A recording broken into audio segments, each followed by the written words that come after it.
Começou mais um Entendo Nada, é o número 93 e o tema de hoje é Espiritismo. Tema este que será apresentado por este que vos fala, Luiz Rossi, e por ele, ele que não sobe montanha atrás de coach nenhum, Flávio Santos. Muito bom dia, boa tarde, boa noite a você que nos ouve, porque você está ouvindo o Entendo Nada Podcast, a mídia streaming que você ouve onde, como e quando quiser.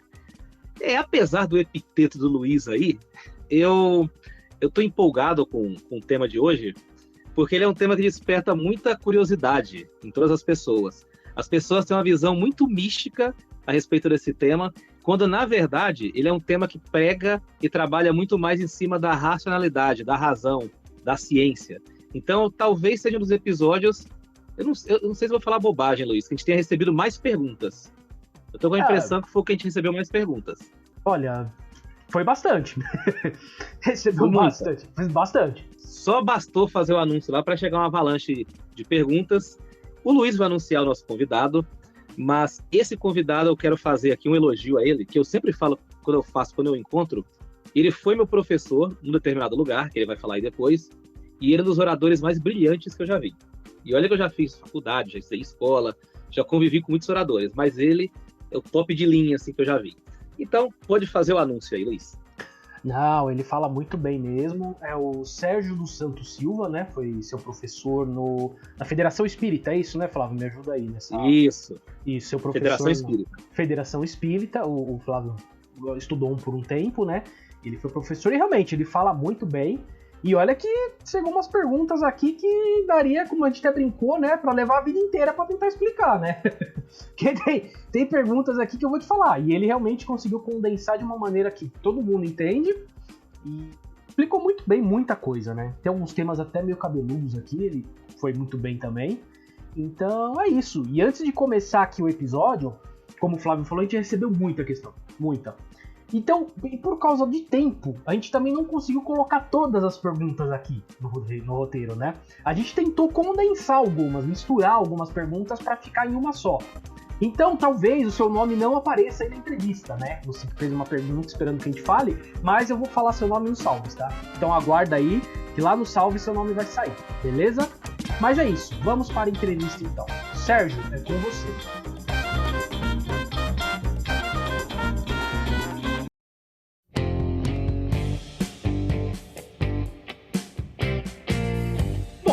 Os nossos ouvintes já ouviram a nossa introdução, então agora vamos à entrevista de fato.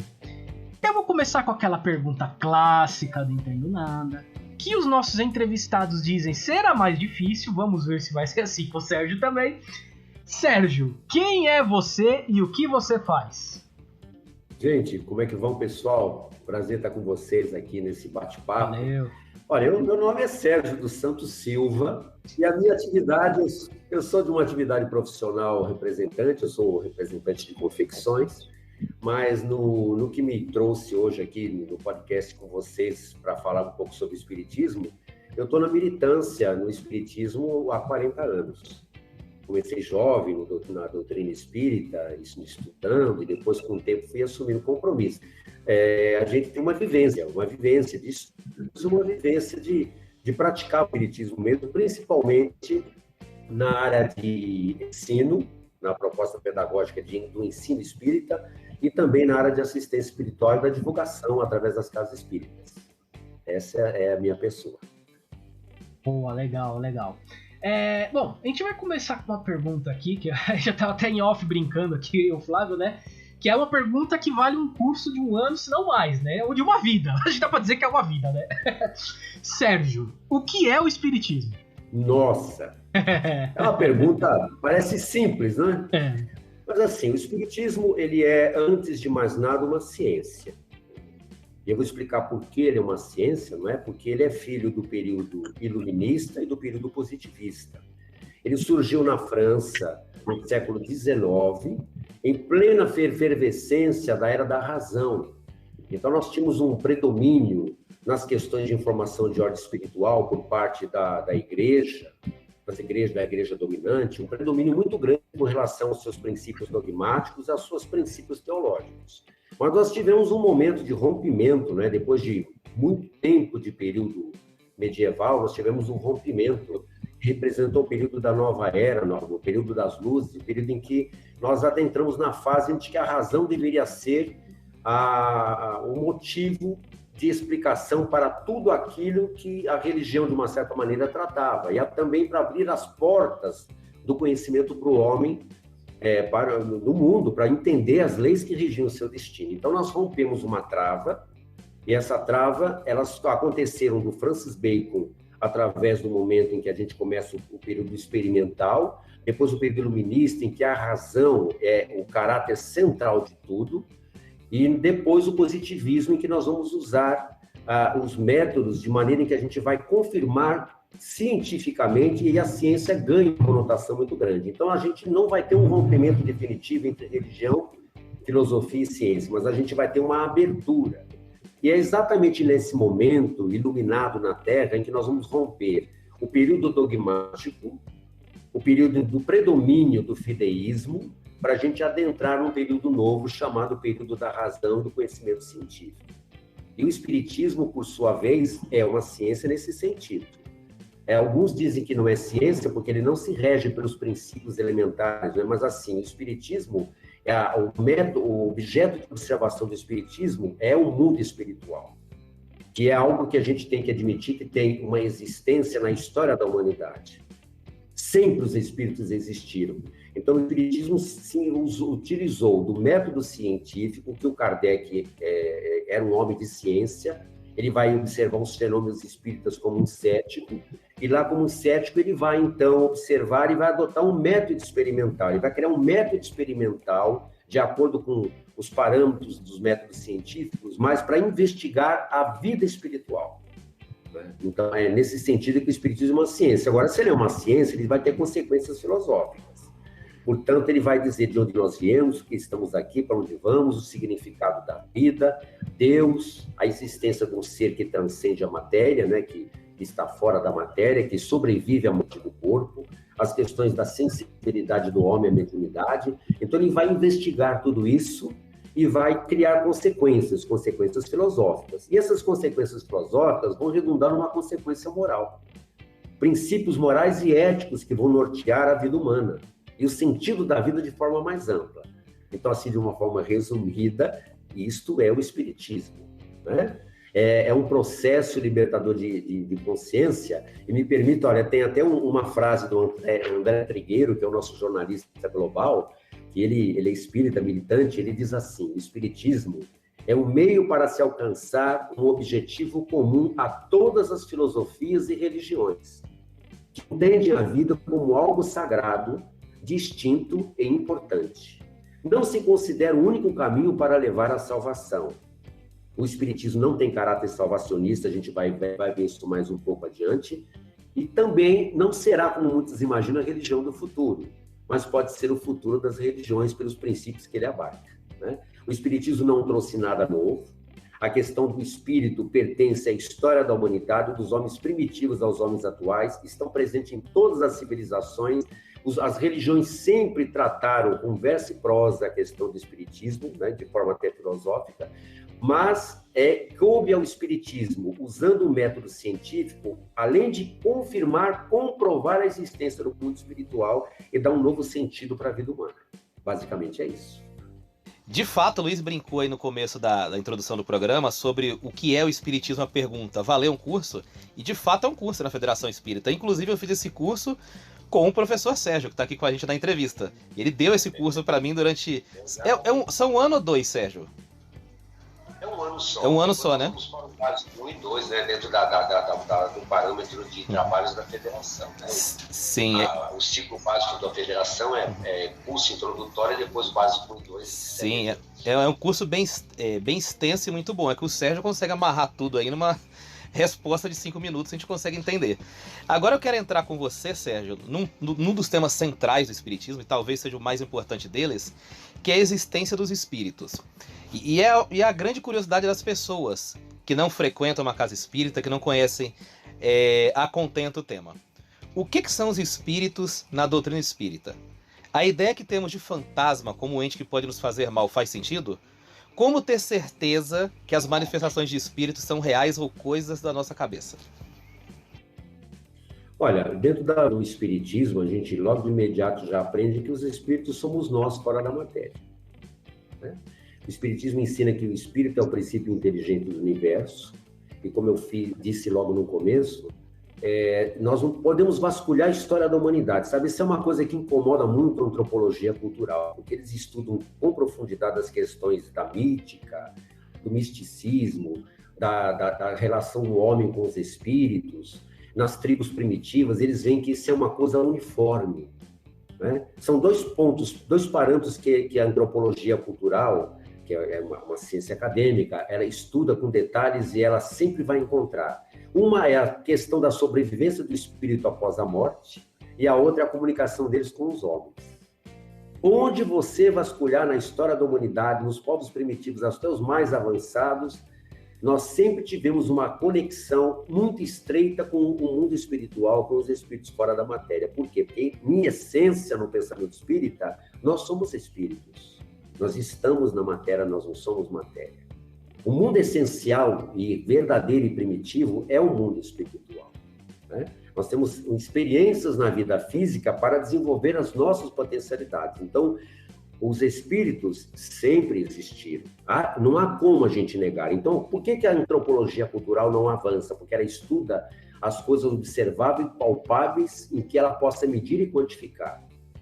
Já o pensamento espírita avança porque ele permite com que os espíritos se apresentem, ele adota um método específico para poder investigar esse mundo espiritual.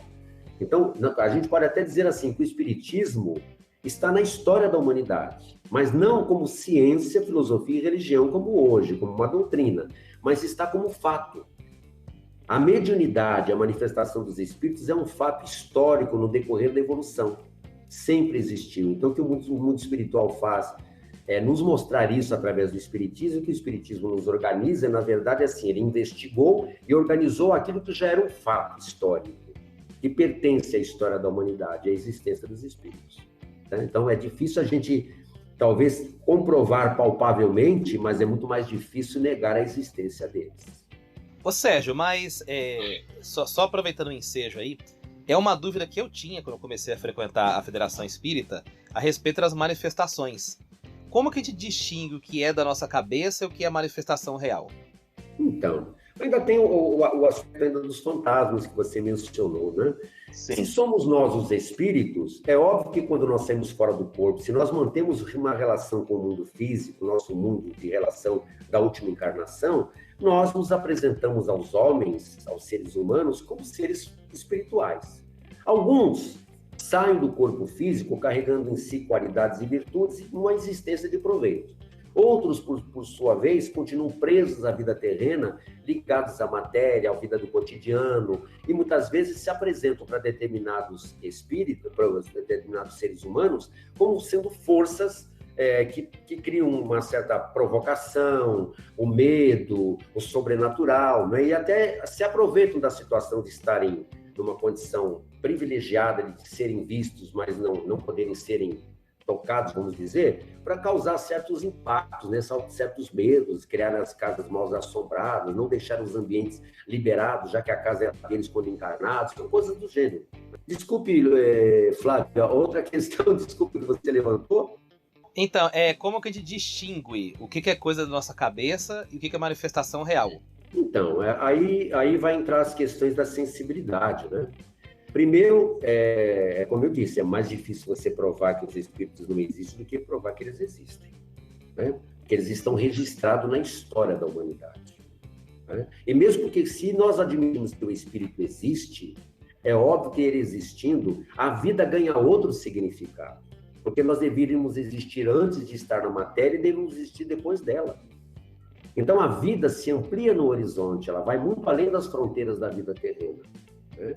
Então, a existência deles é praticamente uma imposição da natureza, né? Então, não há dúvidas, eu acho que a gente não tem como duvidar. E depois, assim, a ciência vai avançando em tal proporção, a ciência já desmaterializou a matéria em tal proporção, que dentro em breve nós vamos chegar também, pela própria ciência do mundo acadêmica, a admissão de que existe um corpo fora da matéria física, que pertence a esse ser que está no corpo, na matéria física, que sobrevive ao corpo físico, e que também carrega em si a presença de um espírito. Logo, logo nós vamos ter isso fotografado, registrado por aparelhos. A questão de desvendar essa fase, nós estamos entrando na era do espírito, na era da espiritualidade. Isso, dentro em breve, o que o espiritismo revelou de uma forma, vamos dizer, dentro com a ciência da época, será muito bem desvendado pela ciência materialista através de recursos, de aparelhos e de meios, né, de poder comprovar a existência do mundo espiritual. Né? Imagine religião sem espírito. Imagina uma tribo primitiva sem espírito. Imagina a Umbanda sem os espíritos. As tribos indígenas brasileiras sem os espíritos. Né? Então, não há como. A ciência quer comprovações palpáveis. Mas a gente tem que admitir que muito do saber humano, muito antes da ciência ganhar a ênfase, ganhar essa soberania do saber no mundo, o homem já tinha conhecimentos milenares que ele adquiriu de forma empírica, na observação, vendo o mundo espiritual, analisando cada acontecimento, né, registrando experiências, guardando por si, mantendo esse intercâmbio.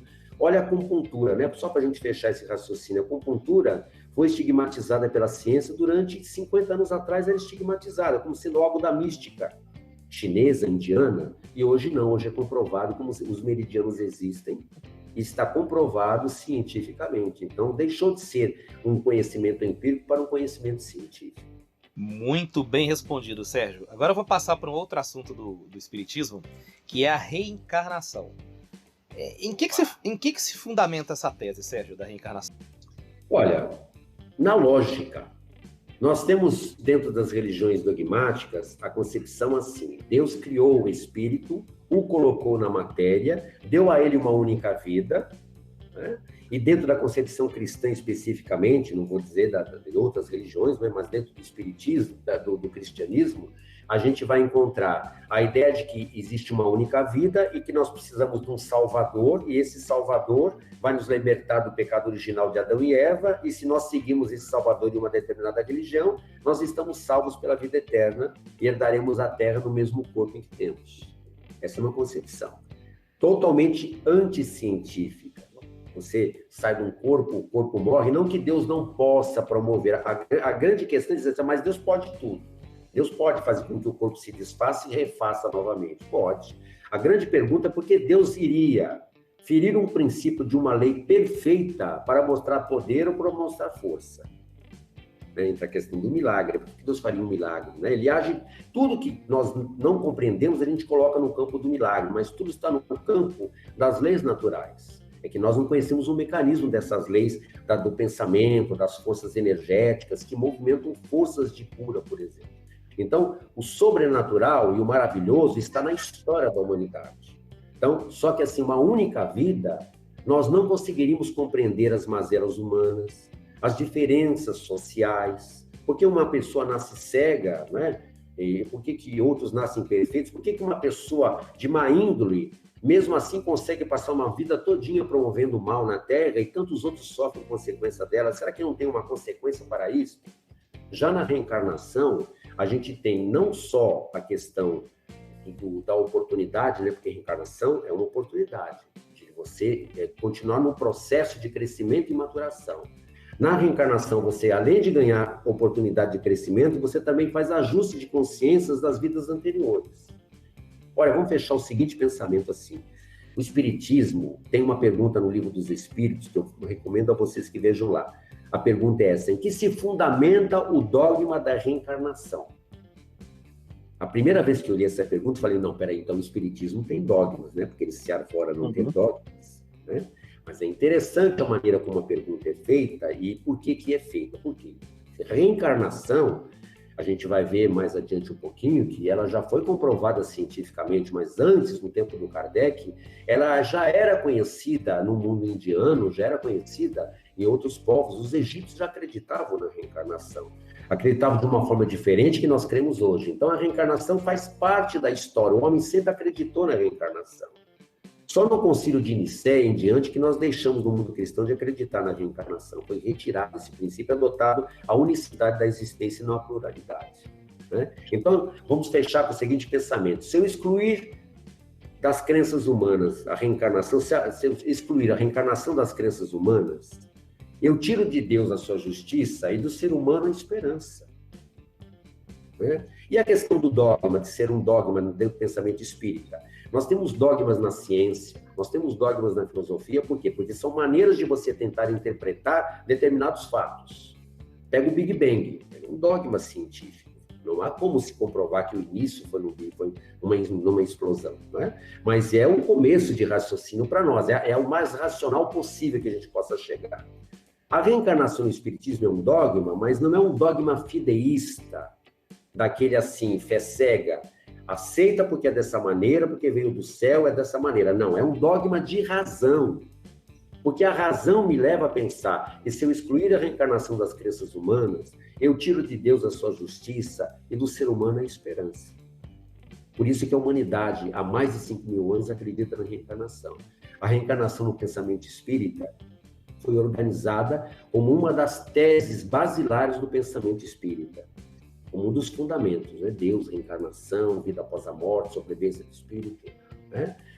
Pluralidade das existências. Então, a reencarnação faz parte desse princípio. Então, é pela reencarnação que nós justificamos a vida presente, a vida futura, e sempre damos sentido para um dos outros temas importantíssimos do espiritismo, que é a evolução. A evolução só se processa na multiplicidade das vidas. O que nós não fazemos numa existência, faremos em outra. O que fizemos de errado em uma, temos a oportunidade de ressarcir e reajustar na próxima.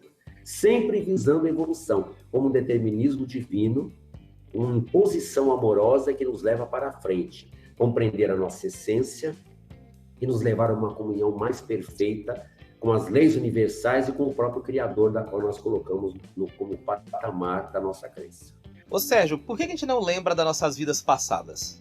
Nós nos lembramos, isso não é regra, né? A gente vai ver no final que tem muitos autores, por exemplo, nós temos o Dr. Barney, que pesquisou, né, o indiano que pesquisou, acho que Barney, que pesquisou 1.100 casos comprovados de crianças, de jovens que falavam das vidas passadas, que ele foi consultar os fatos e confirmaram em detalhes e minúcias.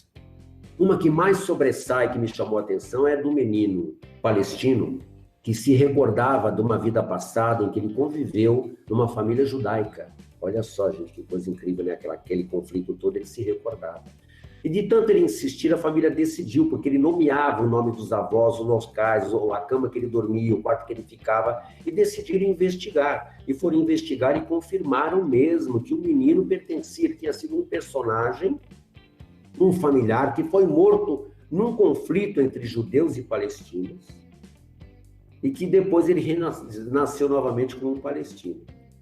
Então, isso causou, entre aquelas duas famílias, uma aproximação como nunca eles podiam imaginar, né? O elos de almas ligados através do processo reencarnatório de duas almas que se reencontraram.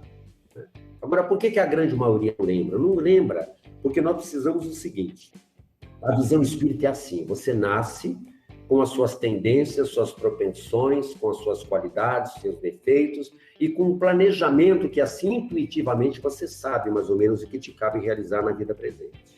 Algumas coisas parece que são mais persistentes na nossa existência e a gente investiga e nem sempre é só a escolha equivocada dessa vida, às vezes vem de outras existências. E a gente não lembra detalhes e minúcias, mas não lembra os pormenores, né? Mas a gente sente que aquilo faz parte de um processo nosso de aprendizado. Então, nós não nos recordamos, tem um trecho do Evangelho segundo o Espiritismo que fala sobre o esquecimento do passado. Em síntese, é assim, é como se fosse um golpe de misericórdia da divindade, porque se nós nos recordássemos de tudo que se passou na nossa existência passada, nós não teríamos tanta dedicação e tanto empenho na vida presente. Nós trazemos marcas boas e ruins da vida passada. Então, na presente encarnação, no planeta chamado Terra, a grande maioria dos seres humanos não recordam. Mas uma porcentagem que agora estão reencarnando estão tendo acesso a esse arquivo na memória espiritual e estão trazendo para a vida presente, estão manifestando no cérebro material essas memórias e estão sendo comprovados cientificamente. É mais uma prova, vamos dizer, científica da reencarnação. Nós não lembramos por esse fato, porque realmente a gente precisa prestar atenção na vida presente. E eu sempre escuto falar que as crianças, amigo imaginário, não sei o quê. As crianças são mais sensíveis a espíritos mesmo? Ou isso é uma lenda, é um mito? É assim, Luiz, na visão espírita, quando nós reencarnamos, como é que é o processo reencarnatório? O espírito, ele vai se associando ao corpo em formação, passo a passo, conforme a gestação vai avançando, esse espírito vai cada vez se vinculando mais a esse corpo. Só que a ligação dele estreita e perfeita, já formada completamente, ela se integra geralmente dos 7 anos para frente. É quando ele perde o contato e a sensibilidade maior com as coisas espirituais. Ele continua tendo sensibilidade, mas aquela visão, aquele olhar mais aberto, aquela percepção mais aguçada da vida espiritual, até de ver os espíritos e conversar com eles, ela vai se tornando cada vez mais restrita. Por isso que na fase infantil, a criança, às vezes, ela pode ter, realmente a criança tem esse aspecto, né? Dentro da sua evolução, da evolução do corpo, né? Do cérebro da criança, do psiquismo da criança, ela tem tendência a buscar amigos fora, amiguinhos, num brinquedo, né? E amigos imaginários. Mas muito desses amigos imaginários, na verdade, são espíritos que estão em contato com essa alma, da qual eles não têm menor receio, porque vêm claramente e conversam claramente. Mas esse é um fato. A criança pode ter essa percepção. Então, porque ele não está completamente ligado ainda ao corpo físico. Então, a percepção dele fora do corpo é muito mais aguçada. O que acontece com o adulto mais tarde, Luiz, que também está dentro desse tema que vocês vão abordar? A questão da mediunidade está associada a isso, que eu vou tratar depois um pouquinho, para a gente ver por que uns percebem mais, outros percebem menos. Tá? Não, beleza, a gente vai chegar assim, tem umas perguntas ali mais pra frente que com certeza a gente vai falar assim. Inclusive eu trouxe uma pergunta que tava lá pro fim e trouxe pra agora, porque como a gente tá falando dessa questão de perceber os espíritos e tal, e também a outra coisa também que eu sempre escuto falar muito, também não sei se é mito, se é lenda, o que é, as pessoas às vezes dizem que conseguem falar com os espíritos pelos sonhos, ou recebem mensagens pelos sonhos. É fato? Como que funciona isso? Então, nós estamos ligados ao corpo físico, o pensamento espírita é esse, o que o espiritismo nos ensina. Nós estamos ligados ao corpo físico, mas não estamos enclausurados dentro dele. Nós estamos assim, eu vou tentar narrar para o ouvinte entender pelo menos assim, o espiritismo nos ensina que nós temos 3 corpos elementares, né? São 3 aspectos elementares, é o espírito, que somos nós temos um corpo espiritual que nós chamamos de perispírito e temos um corpo físico. O nosso perispírito ele tem centros de vitalidade, de força, energias que estão diretamente ligados ao nosso corpo físico através dos plexos nervosos. Quando nós estamos em estado de vigília, essa relação é bem estreita, né? No geral do ser humano, não só o médium é uma outra questão. É bem estreita. Quando nós adormecemos, por que nós vamos dormir? Nós dormimos não só para fazer revitalização do corpo físico, para revitalizar a mente, revitalizar o emocional e também dar liberdade para o espírito poder entrar em contato com o seu mundo original. Quando o espírito tem capacidade para manter a lucidez, ele mantém contato com outros seres, né? E ele faz, então, o que ele tem uma percepção. Então, os sonhos, nós podemos dizer que os sonhos podem ser fisiológicos, são resultados de desajustes orgânicos, alimentação excessiva, tensão emocional, pensamentos fixos que você leva para o sonho. Então, você cria um sonho, você sonha para desobstruir a mente e tirar aquela tensão emocional que você está vivendo. Mas, para nós, existem os sonhos espíritas. É aquele em que o espírito sai do corpo e entra em contato com o seu mundo original, com as almas da qual ele tem relação. Ou onde ele se desloca e vai para os locais onde ele deseja para manter as atividades que são do interesse dele. Quando ele volta para o corpo físico, se ele tem uma certa ascendência espiritual, ele tem uma memória mais profunda e aguçada dos acontecimentos.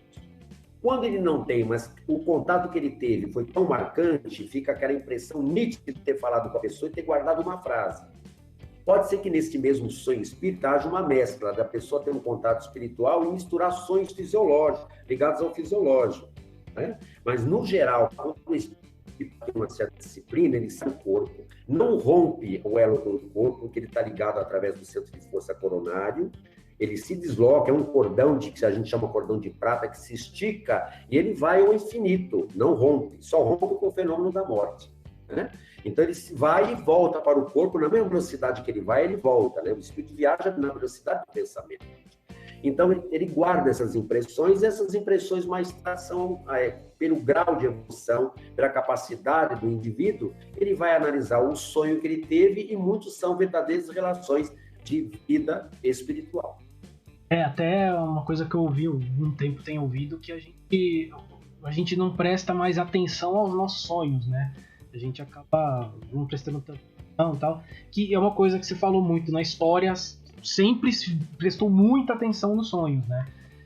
Você sabe que até independente do fato dos sonhos espíritas, a gente deveria prestar mais atenção nos nossos sonhos, né? Porque a psicanálise para confirmar isso, né? São reveladores, nos trazem coisas que às vezes nós estamos guardados no inconsciente que precisam ser levadas em consideração, né? E também nas questões da relação com o mundo espiritual, às vezes são formas que os espíritos encontram quando a gente sai do corpo para nos dar roteiro, para nos persuadir a mudar o caminho, a não adotar determinadas medidas, né? A gente faz uma oração à noite pedindo uma orientação noturna para a vida e lidarmos com um determinado problema. E também através da relação nossa com os espíritos familiares, espíritos protetores e outros que estão no mesmo campo vibratório que o nosso, na mesma sintonia, né? Para mostrar que há uma perfeita sintonia entre nós e o mundo espiritual, né?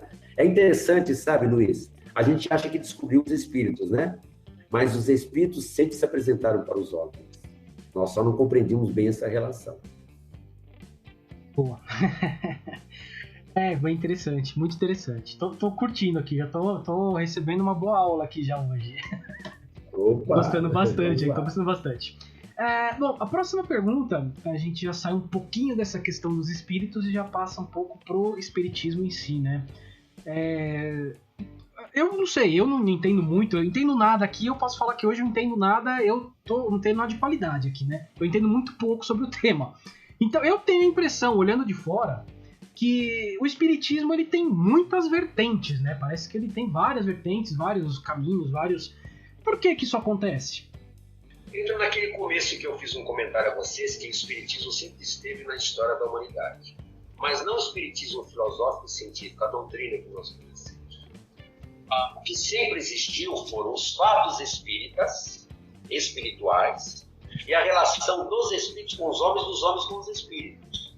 Então, por exemplo, se você entrar em qualquer crença religiosa, sempre vai existir, de uma forma ou outra, uma relação dos espíritos. Olha, imagina se você pegar as religiões africanas e você retirar o elemento espiritual, os orixás, essa relação com os orixás, da relação com os homens. Você não tem mais religiões africanas. Se você fizer o mesmo com as tribos indígenas brasileiras, com as tribos da Polinésia, se você fizer isso no catolicismo, se você fizer isso no protestantismo, se você fizer isso até mesmo no hinduísmo, né, você não tem mais relação, né, porque é uma filosofia, o hinduísmo e o budismo, que trabalha as questões do indivíduo, da mente, mas há uma relação com Arjuna, uma relação espiritual com os seres espirituais. Então, assim, nós sempre tivemos essa relação, né? Nós nunca perdemos esse contato, esse vínculo. Me relembra a tua questão, que eu acho que eu viajei um pouco longe aqui. Das vertentes, as várias vertentes do espiritismo. Então, esse fato então espírita permite com que a gente saiba que em todos os lugares existe o pensamento espírita, o pensamento da relação do homem com os espíritos. Sempre existiram. Só que na modernidade, nós temos uma história religiosa no país. Antes nós tínhamos o catolicismo dominante, mais tarde nós tivemos a chegada do candomblé, do quimbanda, e tivemos mais tarde um sincretismo afro-religioso ameríndio. Esse sincretismo fez com que a gente tivesse os negros africanos para poder manter as suas crenças antigas, dos seus orixás, eles passaram a fazer um vínculo muito estreito com o catolicismo. Então, você pega Iemanjá, Nossa Senhora Aparecida. Então, eles faziam suas tradições religiosas e, ao mesmo tempo, cultuavam os deuses do homem, do patrão, né, do dono deles, né, o senhor de engenho, né, essa bobagem que nós fizemos na história da escravidão, né, do senhor de engenho, e por sua vez eles faziam também o culto à divindade católica e às divindades africanas. Só veja bem, as religiões africanas sempre intercambiaram com o mundo espiritual. As religiões indígenas sempre tiveram intercâmbio com o mundo espiritual. A Umbanda, que surge mais tarde, que é um sincretismo afro-ameríndio, a gente tem que admitir que as entidades da Umbanda se vincularam ao catolicismo e também ficaram, por questões de fenômeno, por questões da mediunidade, manifestação espiritual, muito próximas do pensamento espírita. Mas o espiritismo é uma doutrina, é uma ciência, uma doutrina filosófica, ética e com consequências morais e religiosas. Se rege por um princípio científico. O que existe de idêntico entre a Umbanda, por exemplo, e o espiritismo é a questão dos espíritos, a comunicação espiritual. Só que na Umbanda nós temos assim um médium, que para nós é médium, que o médium tem controle do fenômeno. Na Umbanda ele é totalmente passivado, ele cede à entidade comunicante, cede para vários orixás, ele não tem domínio do fenômeno, mas o fenômeno em si são idênticos. Então assim, o simbolismo, vamos dizer assim, o simplismo da sociedade, e também por uma certa influência dos sociólogos também, que colocaram tudo no caldeirão cultural só, né? Colocou o espiritismo, a Umbanda, tudo num caldeirão só, e fizeram essas interpretações. Mas os sociólogos mais sérios, eu não vou me recordar de um agora, mas que eu li, e que é muito sério, eles separam muito bem uma coisa da outra, né? E muitos espíritas notáveis do movimento espírita, do nosso século XX, também fizeram uma distinção muito clara entre religião africana, por exemplo, e a religião espírita. Mas, pelo fato dos fenômenos serem correlatos, se colocou tudo num caldo cultural só, então as pessoas, o popular, imaginam que isso, quando se fala de espiritismo, se é no protestantismo, já fala em obra demoníaca, que o demônio é igual em todo lugar, não é isso? A Umbanda somou alguns valores do espiritismo também, né? Mas ela é praticamente ritualística, profundamente ritualística. A Umbanda existe pelo ritual, pela simbologia, e o espiritismo já não, é pela racionalidade. Existem os seus cultos, mas os cultos são totalmente desligados da materialidade. São coisas distintas, mas que precisariam um tempo amplo para a gente poder trabalhar uma coisa e outra, né? Mas há uma confusão social, sim. É o simplismo humano que faz as pessoas interpretarem como uma coisa só, mas não é. O espiritismo é uma doutrina filosófica, científica, de consequências morais e religião. Então, religião no sentido teológico, né, estratificado, com dogmas e princípios, né, com classe sacerdotal. Uma religião no sentido de religar o homem às questões da sua espiritualidade. Olha, na próxima pergunta aqui, a gente vai falar um pouco da relação do espiritismo com as outras religiões. Tem até no roteiro aqui a palavra eclética, mas eu vou me permitir trocar essa palavra e colocar pop em vez de eclética. A impressão que a gente tem é que o espiritismo é uma religião, uma doutrina pop. Porque tem católico, tem evangélico, budista, bruxo e ateu que, vez ou outra, usa algum elemento do espiritismo, seja para explicar ou para se agarrar em alguma pressa. Você percebe isso também, Sérgio? Sim, tem muitos católicos reencarnacionistas, né? Sim. Nós temos muitas pessoas da Umbanda que já estão aplicando o Evangelho segundo o Espiritismo nas suas doutrinações, nas receitas espíritas, né? E nós temos casas espíritas que, por sua vez, também... É interessante essa questão do atavismo. O ser humano, assim, se a gente considera o espírito em processo de evolução, ele de encarnação em encarnação, ele vai absorvendo certas coisas e vai rompendo com outras mais antigas. Só que para romper, a gente às vezes traz de forma prática questões muito... Então, nós vamos encontrar espíritas que gostam do espiritismo, mas também gosta da Umbanda e também gosta das ideias católicas. Tem casas espíritas assim. Então, não é só as outras crenças que nos absorvem. Nós também, às vezes, ainda por atavismo, absorvemos, né? Mas eu gosto do pensamento assim de um homem chamado José Herculano Pires, um grande espírita, que produziu muitas obras, né? No livro Espírito e o Tempo, ele diz que o espiritismo ele é uma... Como é que é a expressão que ele usa? É uma síntese dialética do pensamento humano. E ele faz uma conotação, né, com Hegel, nos dizendo sobre a dialética, dizendo assim, que nós temos uma antítese, temos uma tese, surge uma antítese, e mais tarde a gente vai formar uma nova tese. O processo da evolução humana é assim, a gente está num certo nível, de repente a gente entra com uma nova filosofia, fica maravilhado com ela, absorve aquelas ideias, mas a gente não rompe definitivamente aqui com o que ficou para trás. É preciso dar um tempo para o amadurecimento para a gente avançar. Porque às vezes o nosso apego a crenças anteriores é um apego afetivo. A pessoa, às vezes, ela está presa demais numa crença anterior, que abastece e atende a expectativa dela, e ela, para migrar definitivamente para o pensamento espírita, ela precisa de um tempo, precisa amadurecer as ideias. Não que o espiritismo esteja à frente. Veja bem, todas as crenças nos levam a um fim comum, que é entender a nossa existência, a nossa comunhão com Deus e as leis do universo. Cada um do seu modo, cada um numa fase evolutiva, né? Mas é necessário dar um tempo para as coisas amadurecerem. Então, como nós não conseguimos ainda romper, muitos ainda absorvem as ideias. Então, é muito natural você encontrar pessoas que estão na Umbanda levando um pensamento do Emmanuel, levando uma frase do Dr. Bezerra de Menezes. É muito natural a gente pegar as músicas que estão no catolicismo, músicas boas, né? Nós temos uma casa em São Paulo chamada Centro Espírita Perseverança. É uma casa maravilhosa, mas ela tem um pezinho no catolicismo, um pezinho na Umbanda, tanto é que tem uma casa ligada a eles chamada Estrela da Paz, e tem um pé no espiritismo. É uma casa que está trafegando nesses três mundos. E tem produções musicais maravilhosas do catolicismo, que eles colocam nas reuniões, que deixam uma beleza, uma grandeza muito grande dentro da proposta religiosa deles naquele dia. Né? Então, assim, são fases, né? Mas isso não altera nada, viu, gente? Porque não é pelo saber.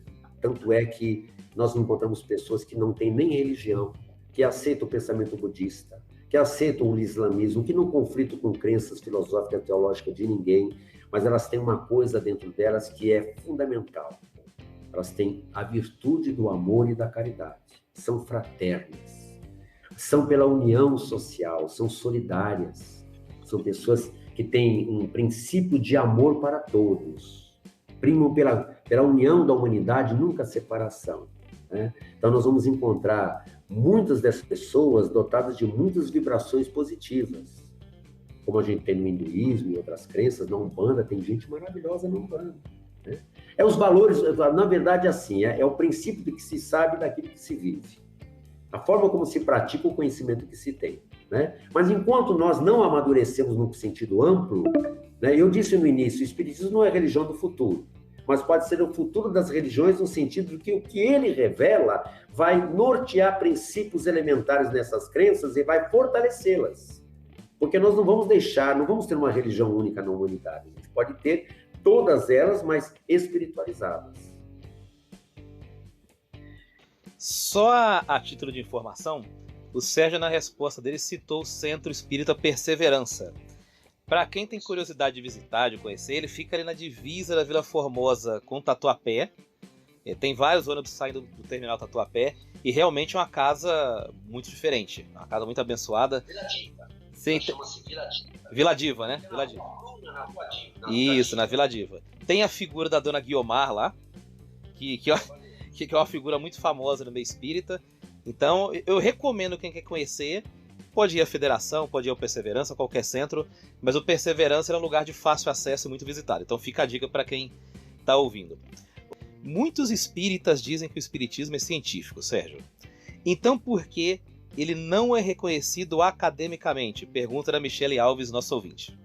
Eu, mais ou menos, nos pensamentos anteriores, eu trabalhei um pouco essa questão. É porque ele não é considerado em função de que ele não tem o mesmo objeto de investigação que tem a ciência acadêmica. A ciência acadêmica, ela qualifica, quantifica, ela palpa, ela pega, ela calcula, ela mede, não é isso? Então, e os métodos que ela se utiliza é o mesmo que os métodos que o espiritismo usa, que é o método experimental. Só que o Kardec, assim, uma outra questão fundamental, Quando você tem um objeto inanimado, você o investiga da forma como você quer. Você vira do avesso, vira do outro lado, põe para cima, põe para baixo, corta no meio, esmigalha, você faz o que você quiser e você investiga. Né? Um fenômeno, estou dizendo um fenômeno físico. Os fenômenos espirituais têm uma característica que o Kardec teve que aprender a ter essa habilidade. Os espíritos se manifestam por serem forças inteligentes a critério da sua vontade. Nem todos têm resposta para tudo, a gente aprendeu isso no Espiritismo, e nem todos se manifestam quando nós queremos e quando nós desejamos. Eles não são objetos, são forças inteligentes, portanto, eles não estão sujeitos à nossa observação criteriosa na hora e da forma como nós desejamos. A não ser que eles se prontifiquem a isso, mas dentro de uma pesquisa científica seríssima. Como nós temos pós-Kardec, inúmeros pesquisadores, William Crookes, Ernesto Bozano, que tiveram a prerrogativa de estudar não só o fenômeno da doação de energias do ectoplasma para as materializações, como tiveram a oportunidade de falar com os espíritos, como que o fenômeno se processava. Tem vários relatos sobre isso, mas o método que foi usado pela ciência acadêmica foi investigar aquilo que era palpável. Agora, a doutrina espírita investigou o mundo espiritual. Portanto, o Kardec se sujeitou à vontade dos espíritos. E depois tem um outro pensamento aqui que eu queria ler para vocês, que diz assim, olha, a doutrina, a ciência filosófica nossa, ela lida com os fatos mediúnicos, com os fenômenos mediúnicos. A ciência espírita, ela nasce da coordenação e da dedução lógica da história da humanidade, dos fatos. Os fatos são bastante numerosos para que possamos deduzir os princípios. Então, assim, nós deduzimos princípios. Se na história da humanidade os espíritos sempre existiram, então Kardec, quando ele foi investigar o fenômeno, gente, não sei se eu estou me alongando, mas só para tentar ser o mais claro possível. Quando ele foi investigar o fenômeno, ele foi investigar como um cético. Ele era um homem de ciência que estudava o sonambulismo, hipnotismo e magnetismo. Cético, ele não acreditava na vida espiritual, embora ele tivesse uma formação espiritualista, mas não acreditava nos espíritos se comunicando. Quando ele vai investigar, segundo o seu amigo Fortier, que é um magnetizador, que disse para ele assim, olha, eu vou levar você num local onde as mesas falam, pensam. E ele imediato disse para ele assim, amigo, mesa não tem cérebro, não tem alma, não pensa, vamos investigar. Então ele vai investigar como cético. Quando ele chega, ele percebe que as mesas que se manifestavam, que eram o começo da doutrina espírita, que se moviam, essas mesas demonstravam realmente inteligência e até um certo estado emocional com certas pessoas, através de movimentos. Ele decide investigar o que está por detrás disso. No princípio, ele adota a questão de dizer que é a força do grupo, é a força do pensamento coletivo, são mentes de fora, ele vai adotar as teorias magnéticas, sonambúlicas, ele vai adotar todas as prerrogativas. E o que ele percebe é que essas forças continuavam se manifestando, eram inteligentes e independentes. Então ele decide encostar as questões acadêmicas para estudar, segundo a orientação dos espíritos, os fenômenos em si. O que ele estuda? O que era corriqueiro na história da humanidade. Tanto é que ele diz assim, olha, aqui se encontra resposta para a história da humanidade com relação dos homens com os espíritos, dos espíritos com os homens. E aí ele vai seguindo a orientação da espiritualidade, vai organizando as ideias, fazendo perguntas. Algumas são respondidas de forma com muita profundidade, com conteúdo filosófico, científico, outras são mais básicas. Então ele vai classificando o mundo espiritual, ele vai criando toda uma estrutura. E em cima dessa estrutura de perguntas e respostas, ele vai organizar para o leigo, de forma didática e pedagógica, porque ele era um pedagogo, o Livro dos Espíritos, que é a pedra angular do pensamento espírita. É em cima dessa obra que ele vai organizar, né? Então, na verdade, o Kardec não é o pai do espiritismo.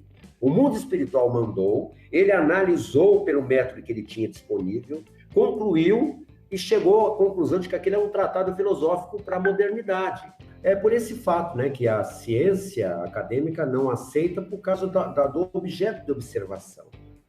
Então, é por esse fato. Mas, com o tempo, hoje nós já temos, dentro da própria ciência, nós temos, por exemplo, a Associação Médica Espírita, a Associação de Psicólogos Espíritas, nós temos diversos tratados de doutorado e mestrado trabalhando o pensamento dos espíritos. Então, assim, as teses espíritas e o método experimental do espiritismo estão ganhando corpo dentro do corpo, nos centros acadêmicos. E está começando a ser aceito o método do espiritismo, organizado por Allan Kardec, que ele aplicou, né, para os fenômenos, como sendo algo a ser considerado, né? Então, eu fico imaginando que com o futuro, quando a ciência conseguir realmente desvendar, através dos seus meios, materialmente, provar a existência dos espíritos, esse vínculo vai existir definitivamente e as coisas vão ser resolvidas nesse sentido. O espiritismo será considerado uma ciência sem sombra de dúvida. A próxima pergunta também é da Michele Alves, e ela já traz uma outra questão aqui que é sempre polêmica, né? É incrível. Quem é Jesus na compreensão do espiritismo? Pois é, Michele. Jesus para nós é tão importante quanto qualquer religião ou filosofia do mundo cristão, né? A diferença é que nós não consideramos Jesus um salvacionista. Nós, por considerarmos a reencarnação e a evolução como sendo uma coisa natural, a pluralidade das vidas como um fenômeno natural, nós vemos em Jesus como sendo algo muito além da materialização de Deus na Terra, né? Porque algumas religiões cristãs acham que a Terra, na Idade Média, era o centro do universo. Portanto, a divindade se deu ao capricho, ao amor de se fazer na figura de homem, na figura de Jesus, e vir à Terra para nos redimir do pecado original, derramando o seu sangue. E a partir daí se transformar num símbolo pascal e, ao mesmo tempo, num símbolo da nossa salvação do pecado original. Então, quem aceita Jesus e seus ensinamentos será salvo, né? Dentro da concepção da unicidade da existência. Para nós, Jesus transcende a isso tudo. Como nós estamos muito bem vinculados à questão evolutiva do planeta, não só em 6.000 anos de existência planetária, desde a criação da Terra, depois Adão e até onde nós chegamos, a gente estende muito além, a gente leva em conta o parecer da ciência, milhões de anos para a criação das formas. Nós consideramos Jesus que está ligado a essa época. Então, para nós, Jesus, ele está ligado à Terra desde os primeiros momentos da sua existência, quando rompeu-se do globo solar. Quando rompeu do Sol, se transformou num novo mundo. Então, para nós, Jesus é o Cristo planetário. Jesus foi enviando, no decorrer dos séculos afora, inúmeros mensageiros. Mas quando chegou o momento dele vir da Terra, de se emancipar moral e espiritualmente, ele não mandou mais nenhum mensageiro. Todos eles prepararam o terreno e ele veio em pessoa. Então nós temos na figura de Jesus um espírito perfeito, dentro da perfectibilidade possível, que é perfeito só Deus, não é? Mas um ser extremamente superior, que veio à Terra por amor, para nos mostrar o roteiro da iluminação. Então, para nós, Jesus não nos salva, mas quanto mais nós compreendemos o seu ensinamento, quanto mais nós criamos comunhão com ele, quanto mais nós vivemos o seu evangelho, mais próximos a gente fica dele e mais forte a influência dele sobre o nosso processo de crescimento. Então, para nós, Jesus é o roteiro definitivo, é o modelo perfeito que veio à Terra para nos dar o caminho da iluminação e da redenção espiritual. Bom, aqui a gente está gravando no 18 de janeiro de 2022. Estamos em pandemia ainda, né? Apesar de que a vacinação, tudo tem ajudado a diminuir o número de mortes, mas estamos em pandemia ainda, né? E junto a isso, como sempre aconteceu no mundo, muitos desastres naturais, é uma coisa que acontece, estamos vivendo muito. E a pandemia que também, né? A gente sabe que realmente pegou feio aqui no mundo, né? Qual a visão espírita sobre esses desastres e as doenças? Essa foi a Ariana Oliveira que mandou essa questão. Ariana, vamos lá, Ariana. A pergunta é difícil, hein, Ariana? Olha, a visão espírita é sempre uma visão de ordem espiritual. Nós sempre levamos em consideração não só o momento presente que estamos vivendo, mas a gente considera muito que o homem também planta e colhe, né? Nós temos que levar em conta que alguns dos desastres, as hecatombes, alguns dos conflitos, as guerras que nós vivemos, a Primeira e Segunda Guerra Mundial, tantas crises, tantas mortes, ainda são resultados da insensatez humana, que tem um olhar muito, muito restrito à vida presente.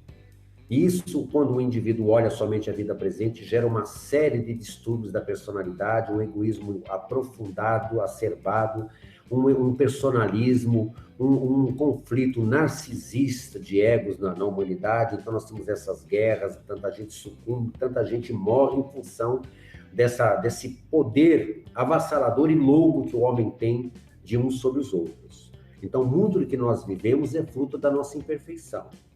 Essa é a figura de Jesus na nossa vida, né? A gente poder primeiro começar um processo de autoconhecimento, de autoburilamento, melhorando as nossas qualidades, principalmente as nossas relações sociais, para nós transformarmos a Terra num mundo ideal que independe de crença religiosa, um mundo de paz, fraterno, solidário e de justiça social, de amor entre as pessoas.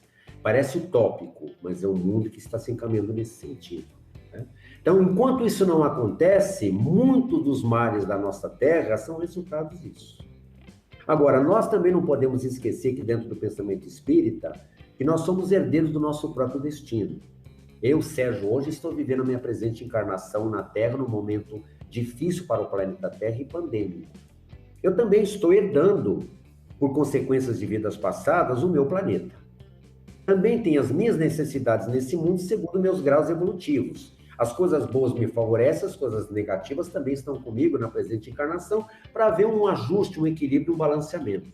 Então, a humanidade, às vezes, extrapola, ela rompe o equilíbrio da natureza, ela avança demais, ela degrada demais as forças naturais, ela ultrapassa, ela não respeita os aspectos ecológicos, climáticos, tudo na ambição do poder de uma nação sobre a outra, do progresso, da existência, do crescimento que faz parte, e chega uma hora que nós vamos estafando o planeta. Então, algumas viroses que não existiam aparecem, outras antigas voltam novamente, né?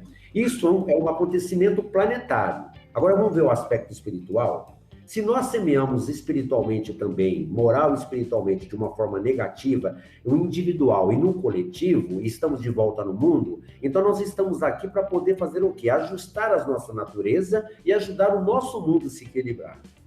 E estamos também colhendo as heranças que nós plantamos no planeta Terra, nas vidas passadas, e estamos colhendo nessa vida também.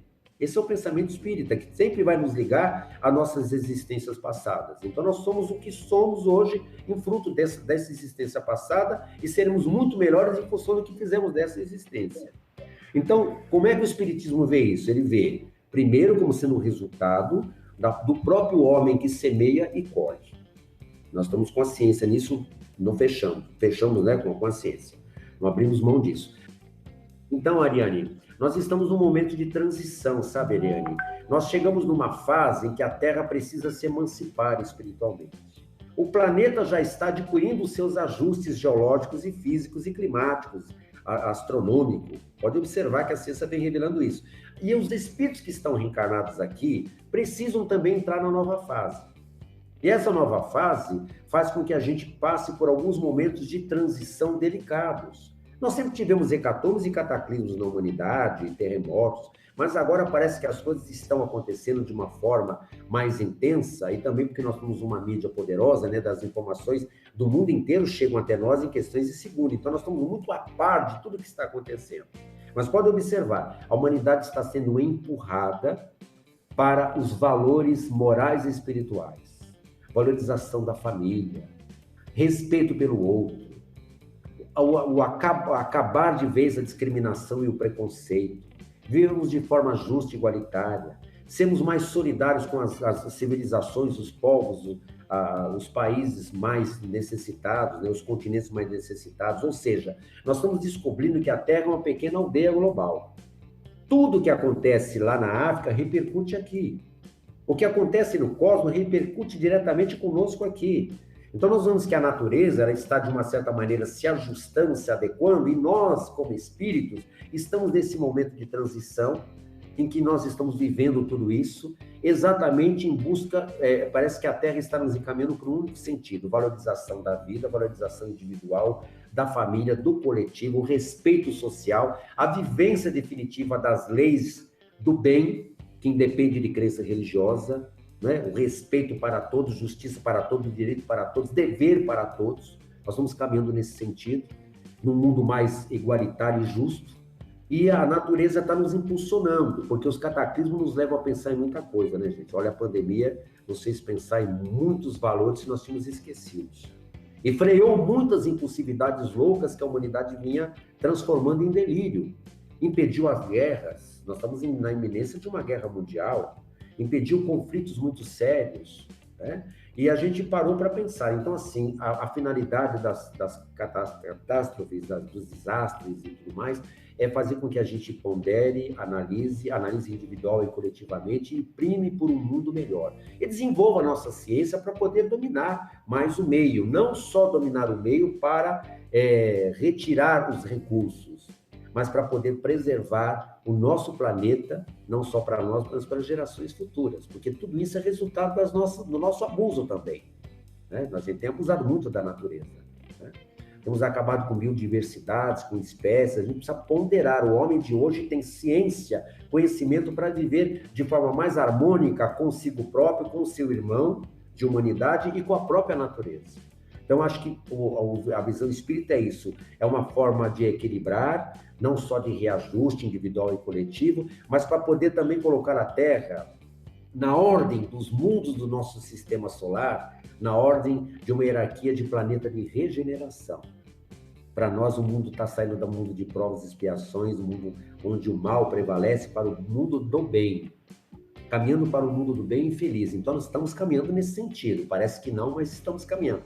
E tudo isso visa essa finalidade: desenvolver o planeta, colocá-lo numa plataforma da regeneração e colocar os homens também que estão habitando aqui hoje, que haverão de reencarnar aqui, num mundo muito mais pacífico, mais harmonioso e equilibrado. Olha, tomara. Tomara, viu? Olha, tô esperando por isso há um bom tempo. Tomara. É uma torcida Todos mesmo. nós estamos. Olha, Mas sabe isso? Tudo nasce no mundo individual, sabe? sim. A gente deveria se perguntar por que um indiano, né, dado a meditação, dado a simplicidade, uma vida de desprendimento, né, que então vive como todos, por que ele acredita nesse mundo interno e acredita no mundo onde ele vive? Por que ele acredita no bem? Por que ele acredita numa terra melhor? Por que o evangélico acredita num planeta melhor, o cristão no geral, né, o hinduísta, o budista, o islâmico, né? Então, porque nós temos como a semente do bem está em nós. Falta simplesmente a gente fazer acontecer, porque material de conhecimento nós temos suficiente, ciência suficiente para isso, filosofia suficiente, a arte nos embeleza a existência de forma maravilhosa, é só questão de a gente sair um pouco de si próprio, porque o mundo é muito egoísta ainda, muito cruel ainda, em direção ao outro, para nós vivermos em harmonia. Né? Não é perder, é ganhar no coletivo. Eu acho que essa é a nossa grande lição para esse milênio agora. Ai, tomara. Flávio? Essa resposta do Sérgio, ela carrega para mim um dos aspectos que eu mais gosto no Espiritismo. Porque o Espiritismo é uma doutrina que não se furta a explicações. Não deixa a coisa Deus dará, não deixa a coisa solta. É assim mesmo, não. O Espiritismo não existe, é assim mesmo. É assim, assim e assado. E às vezes cozido e frito também. Explica tudo. Bom, agora tem uma pergunta aqui da Simone Gomes. Nosso ouvinte está sempre participando. Foi ela uma das pessoas que sugeriu o assunto, não foi, Luiz? Sim. Foi uma das pessoas que sugeriu, foi ela. Embora amém e assim seja, sejam sinônimos, por que espíritas não dizem amém na prece, Sérgio? Simone, prazer te responder essa questão. Simone, na verdade, o Espiritismo, embora tenha no Evangelho segundo o Espiritismo lá uma coletânea de preces espíritas, aquele é simplesmente só um roteiro. Não é um mantra, não é uma oração pronta para a gente orar e que orando aquilo vai acontecer tal coisa. Para nós, a oração é o seguinte: oração ela é o desejo e o coração. Se você faz uma prece com singeleza, com simplicidade, mas com coração, não precisa ser uma prece empolada, com vestimento apropriado, no ambiente adequado, mas a prece é a sua elevação do pensamento ao alto, as forças espirituais, é transcender. E o coração tem que estar muito presente e ativo nisso. Seja a força que você está buscando pela prece, seja católica ou da Umbanda, você eleva o pensamento. Então, quando você faz isso, por si só, já tem a sua substância energética, a sua ligação com as forças que você busca, e com certeza, porque como o pensamento é o nosso meio de comunicação com as coisas espirituais, a resposta imediatamente chega até nós, adequada à nossa necessidade, nem sempre aquilo que nós desejamos. Isso é importante a gente parar para pensar. Agora, o espírita, às vezes, ele faz adaptações, né? Ele vai fazer as suas orações, oremos a Deus, a Jesus, a espiritualidade, né? E no final, então, fica todo mundo esperando o assim seja, né? Que é simplesmente um hábito religioso, não é significativo. Talvez no catolicismo seja um mantra, né? Talvez você, na religião indiana, sabe, é um mantra, porque é uma produção energética que gera uma energia e uma produção, isso tem fundamento. Mas para nós, se eu fizer uma prece muito cheia de conteúdo, empolada, mas cheia de vaidade, cheia de presunção, a prece é simplesmente palavras que caem no vazio, ela não tem uma ligação com o alto, ela fica na horizontalidade, ela não verticaliza. Então, não importa, o que importa, na verdade, se você faz uma prece simples e você no final fala amém, fala aleluia, né? Isso não vem ao caso, assim seja. Então, o espírita não tem necessidade, ele pode fazer uma prece simples, pode orar um Pai Nosso, sentindo cada palavra, né? Então, a prece, ela precisa ter pensamento firme e sentimento, né? Para poder ter eficiência. E não importa, viu, gente? Porque eu vou comentar com vocês, quando a nossa federação tinha uma fazenda chamada Jacupiranga, e lá era para recuperação de alcoólatras. E lá nós fomos visitar 3 meses depois de abstinência de alguns alcoólatras, sabe, Luiz? Sabe, Flávio? Foi muito interessante. Sim. Nós fomos visitar essas pessoas e chegamos lá, 3 ônibus chegaram, ficamos todos num salão, um dia bem quente, chegamos lá, e um dos recuperandos iria fazer a prece para nós naquele dia. O indivíduo tomou a frente, a gente percebeu que ele estava tenso, nervoso, porque, né, o alcoolismo, 3 meses de abstinência não é fácil, mas ele tinha a vontade de realmente superar. E quando ele chegou, ele disse Deus, e depois ele ficou durante 1 minuto chorando copiosamente. Foi a prece mais comovente que eu já ouvi na minha vida, gente.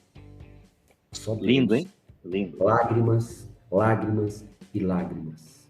E no final ele disse, te agradeço, Deus, e pediu desculpa para todos nós. Não tinha quem não chorasse no salão de ver a prece comovente, porque o coração dele estava inteiro naquilo. Não foram as palavras, não foi o amém, não foi o aleluia, não foi o salve, salve, né? Não foi assim seja, mas o conteúdo da prece, né? E uma outra, foi uma senhora, viu, Luiz, que é bem breve, só que eu vou dizer, no Centro Espírita Perseverança, ela era responsável pela cantina. Então, quando tinha reunião dos trabalhadores, que eu frequentei a casa por um tempo, essa senhora foi fazer a prece e, na sua simplicidade, uma mulher sem cultura nenhuma, mas muito entregue ao pensamento espírita, à causa espírita, né? A prece, ela começou, Senhor Jesus, nós está aqui tudo.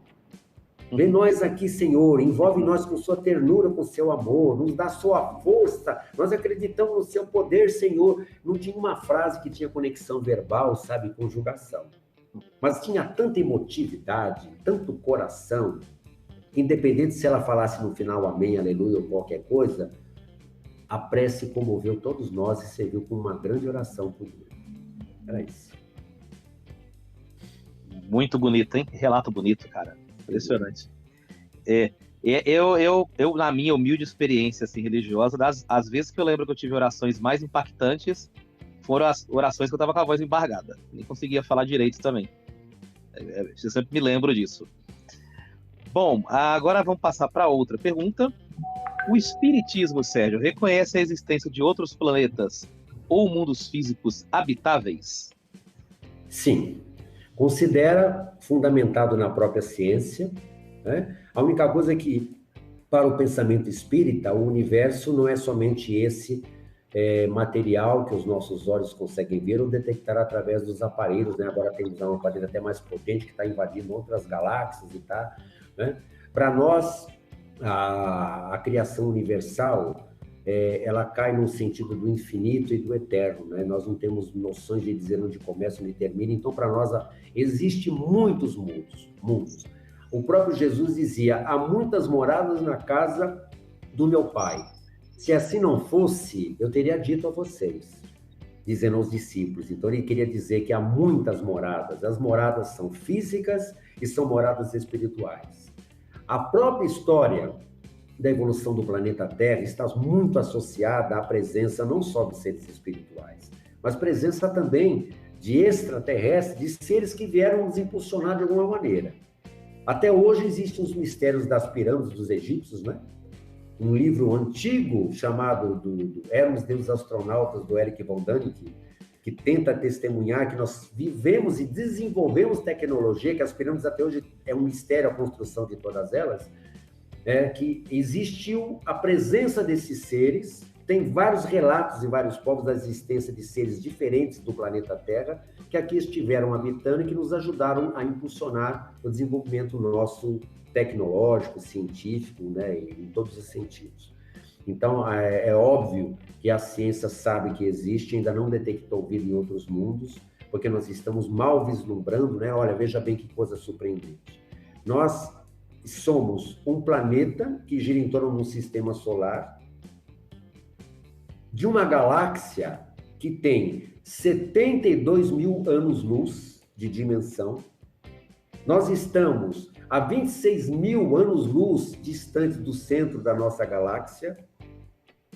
26 mil anos-luz. Existem 10 bilhões de galáxias no universo e já estão se descobrindo que o universo está em constante expansão. Então, é muito inadmissível para o homem, mesmo para o ateu, dizer que esse universo que está aí, que demonstra inteligência e sabedoria, que ele não possa ter outras formas de vida além dessa que nós temos aqui. Deus seria muito pequeno se tivesse colocado vida somente no planeta Terra. Então, toda essa dimensão que os nossos olhos alcançam, tem com certeza seres que vivem em dimensões, às vezes, muito, muito próximas da nossa, em dimensões diferentes. Não é? Nós já descobrimos vários seres que existem no nosso mundo que estão em dimensões vibratórias diferentes. Né? Então, existe no universo, o espiritismo está de acordo com o pensamento científico, mas para nós espíritas nós vamos mais além. Existem universos não só paralelos, como a ciência já está desvendando, né? Os buracos negros parece que levam em universos paralelos, mas também estamos cientes e convictos pelo pensamento espírita que existem universos espirituais que nós mal estamos começando a desvendar. É o mistério da vida, né? Da existência de Deus nisso tudo. E o mais interessante, né? Deus está na obra e está fora da obra, né? Deus ele está dentro, porque ele participa, ele criou tudo, e ao mesmo tempo ele está fora regendo toda a sua criação. É uma das coisas que o Espiritismo nos ensina, né? Que a gente tem que entender que para definir Deus é algo muito difícil. Nós não temos conhecimento, intuição suficiente para definir Deus. Então a gente pode seguir, por exemplo, com o pensamento do José Cardoso, que é mais ou menos assim, né? Eu vejo Deus em toda parte, eu vejo Deus na natureza, eu vejo Deus na mãe acariciando o filho seu. Eu vejo Deus no médico salvando, eu vejo Deus por toda parte. Mas onde eu vejo Deus na sua mais intensa e profunda intensidade, não é no coração da natureza, é dentro do meu próprio coração. Talvez ele tenha que descobrir Deus primeiro dentro de nós mesmos, né? Emancipar-nos moral e espiritualmente para entender com outras dimensões de inteligência quem é esse Criador para compreender sua própria criação. É uma das coisas que eu tenho bastante curiosidade dessa questão de outros planetas. É possível que não tenha, né, Luiz? Eu difícil dizer, provar que não tem do que dizer que tem, né? Não, eu imagino que tem, assim, aí dizer exatamente onde está e tudo, a distância, aí já é outra história. Mas eu acho que sim, eu acho que tem sim. Nós somos muito próximos nessa fase aqui de chegarmos à constatação dessa existência desses seres. Pô, legal. Tomara, quero ainda estar vivo para ver isso. Eu quero ver isso. Ou morto na matéria, mas vive em espírito. Sim. Eu vou para a próxima pergunta aqui, que foi o Leandro Martins que mandou pra gente aqui, um salve para ele. ele perguntou o que é mediunidade e se todos nós podemos desenvolvê-la. Olha, a mediunidade é uma percepção do ser espiritual. Todos os seres espirituais, independente se estão no corpo ou não, possuem mediunidade. Mediunidade é uma capacidade de você perceber as forças, as inteligências que estão fora do teu campo vibratório, que transcende o seu campo vibratório.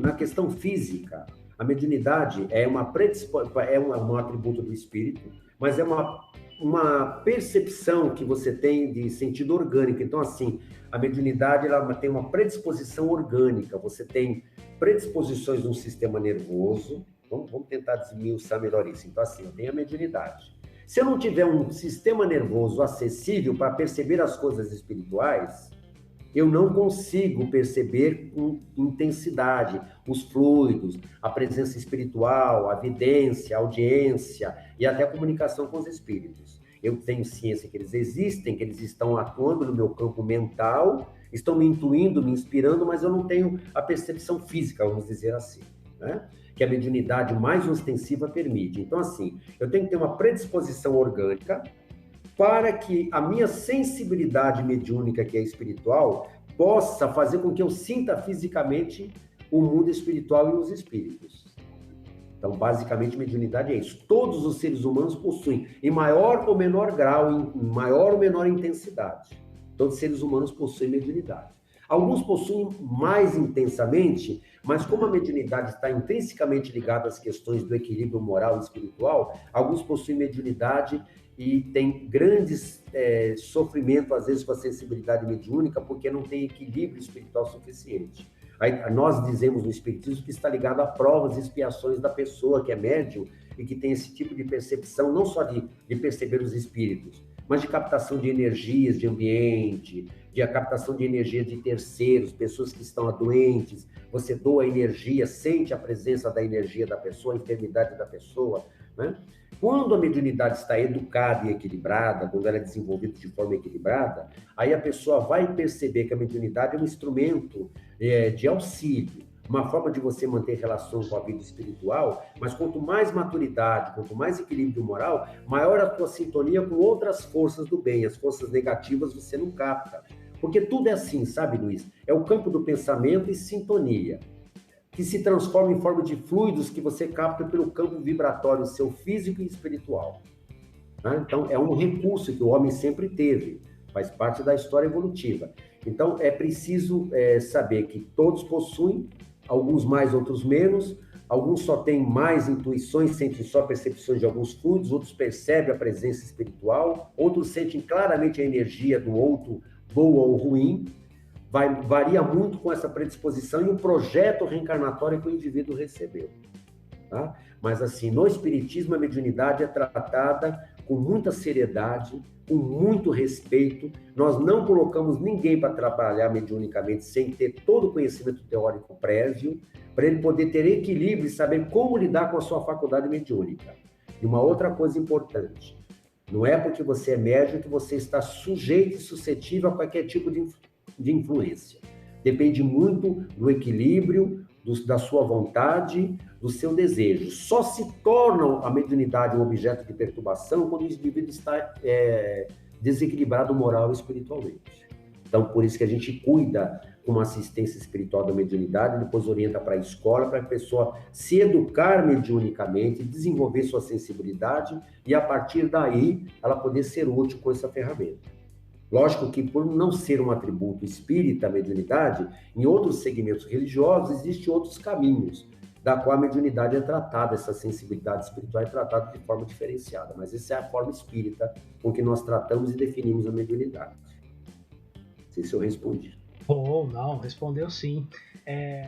E a próxima questão também, na verdade, é um catado de várias questões ainda relacionadas à mediunidade, né? Mas... existe alguma característica de uma pessoa para ela perceber que ela tem a mediunidade? Quais são os sintomas dessa mediunidade desenvolvida? Então, a primeira coisa que você percebe quando você está no corpo, mas você percebe, por exemplo, fluidos, energias do ambiente, energia, presença externa, envolvendo o seu campo vibratório, atuando no seu campo do pensamento, agindo no campo dos seus sentimentos. Né? Você percebe que você está sob uma influência de uma inteligência extrafísica. Quando você percebe isso, o que vale o quê? É você ter todo o cuidado com a percepção e buscar os lugares onde você possa receber uma assistência para equilibrar essa mediunidade e, ao mesmo tempo, educá-la, porque às vezes pode ser uma ferramenta que você tem na vida para você ser útil, para você aplicar em favor das pessoas. Tanto é verdade que a gente, veja bem, a gente quando fala em mediunidade, a gente fala em sensibilidade natural no ser humano. No catolicismo, nós temos os carismáticos.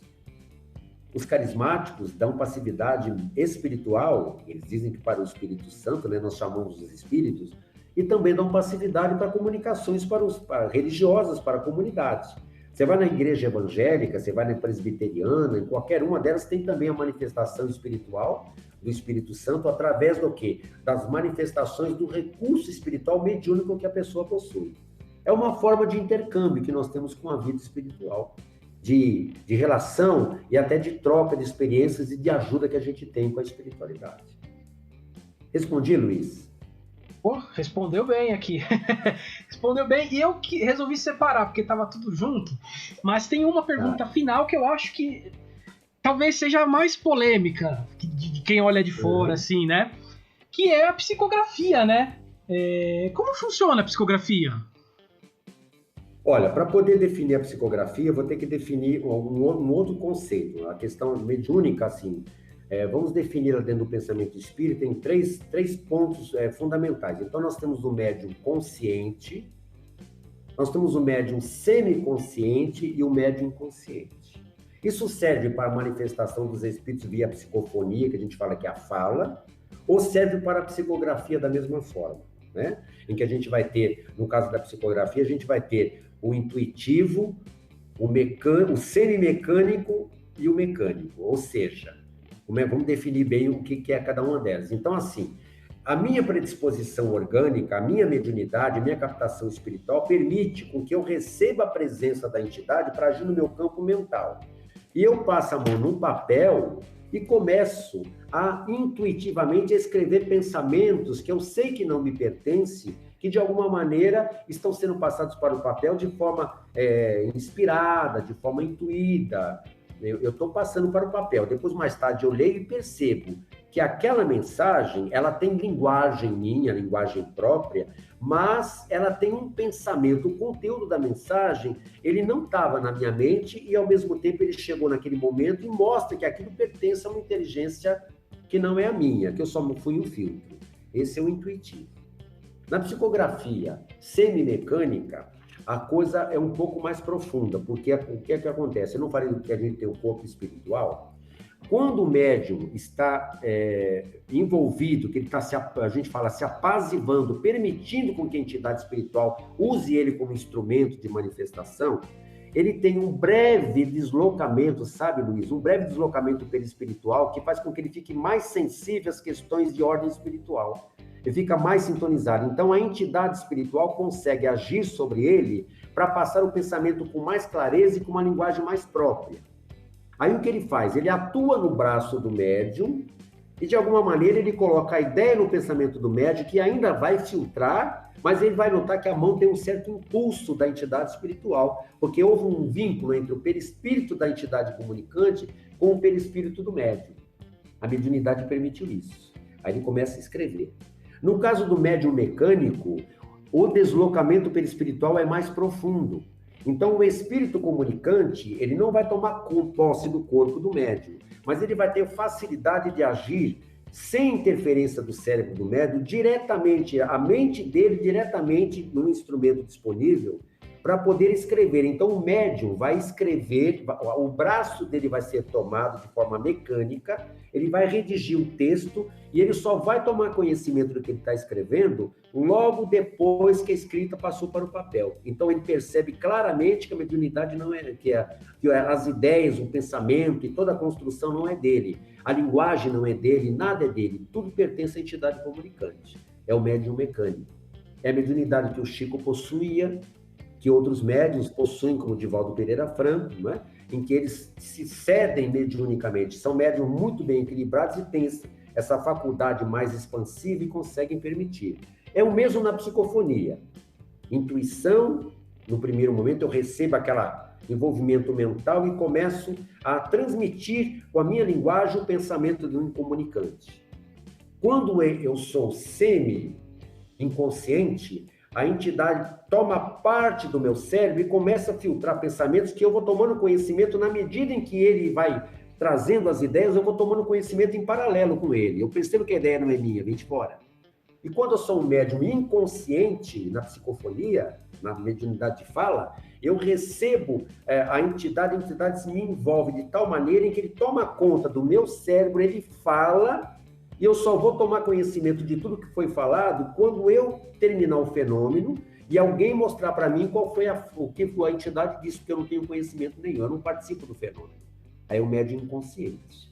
Assim, resumidamente é isso, né? Para dar mais ou menos o sentido do que seja a mediunidade de psicofonia e psicografia. Bom, a gente está se encaminhando para o final da entrevista maravilhosa que o Sérgio deu para a gente, e nada melhor que encerrar essa parte da entrevista do que com uma frase, com uma experiência pessoal.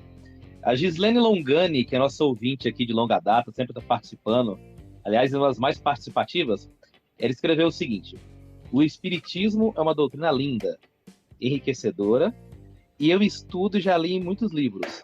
Para mim é essencial em minha vida. Então a gente pode terminar essa parte da entrevista justamente com essa frase, que é uma experiência pessoal, uma experiência de coração, uma experiência amorosa com o Espiritismo.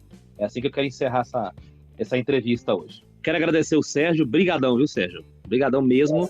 Foi uma das entrevistas que eu estava mais empolgado para fazer nos últimos episódios aqui, porque você foi meu professor durante 3-4 anos seguidos, lá na federação. Então, para mim, foi uma honra muito grande, foi feliz de verdade. Fiquei feliz mesmo. Também foi nas suas aulas que eu conheci a Mariana, né? A Mariana, ela chegou a apresentar o podcast algumas vezes com a gente, ela chegou a trabalhar com a gente aqui uns 3 ou 4 episódios.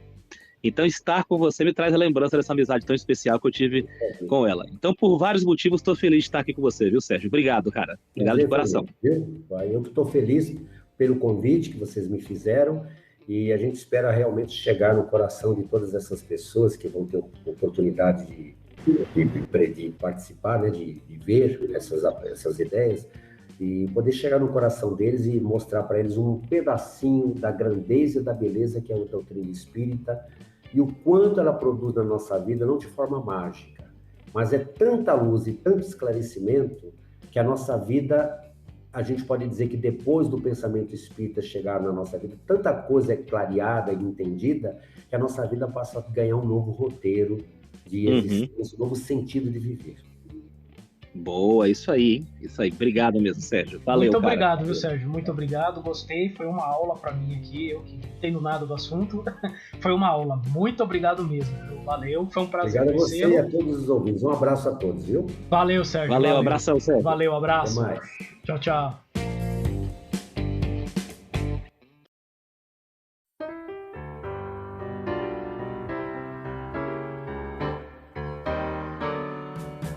Bom, vocês ouviram aí a entrevista, né? Eu acho que foi mais uma aula para variar, né? Um podcast que fez muitas aulas e muitas entrevistas, né? Viram aulas aqui. A gente realmente teve uma aula de espiritismo aqui hoje e muito legal.